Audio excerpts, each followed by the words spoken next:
కర్నూలు కి బెంచ్ ఇస్తామని చాలా స్పష్టంగా చెప్పారు చంద్రబాబు నాయుడు గారు. దానికి తెలుగుదేశం పార్టీ కట్టుబడి ఉంది. రేపు అధికారంలోకి వచ్చిన వెంటనే యుద్ధ ప్రాతిపదికంగా ఆ ప్రక్రియ పూర్తి చేస్తాం. ఇప్పుడు నేషనల్ లా కాలేజ్ విషయం కూడా ప్రస్తావించారు పెద్దలు. బెంచ్ ఉంది, కాలేజ్ కూడా కర్నూలులో ఉండాలనేది ఆనాడు బాబు గారు ఒక నిర్ణయం తీసుకున్నారు, కర్నూలు తీసుకొచ్చారు.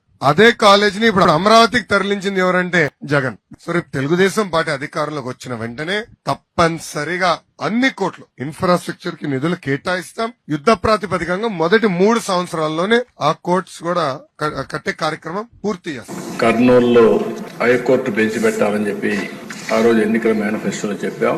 దాని ప్రకారం నిన్నే కేబినెట్ లో తీర్మానం చేసి అసెంబ్లీలో కూడా తీర్మానం చేసి అటు హైకోర్టుకి గవర్నమెంట్ ఆఫ్ ఇండియా కూడా పంపిస్తాం. వీలైనంత తొందరలో కర్నూలులో హైకోర్టు బెంచ్ రావడానికి ఈ ప్రభుత్వం అన్ని విధాల ప్రయత్నం చేస్తాం. ఇంత మునుపు ఏదైతే అక్కడ లోకాయుక్త గాని, స్టేట్ హ్యూమన్ రైట్స్ కమిషన్ గాని ఇలాంటి ట్రిబ్యునల్స్ ఏమైనా ఉంటే అవి కూడా అక్కడే ఉంటాయి. అవి కూడా షిఫ్ట్ చేయడం లేదని చెప్పి మరొకసారి తెలియజేస్తున్నా.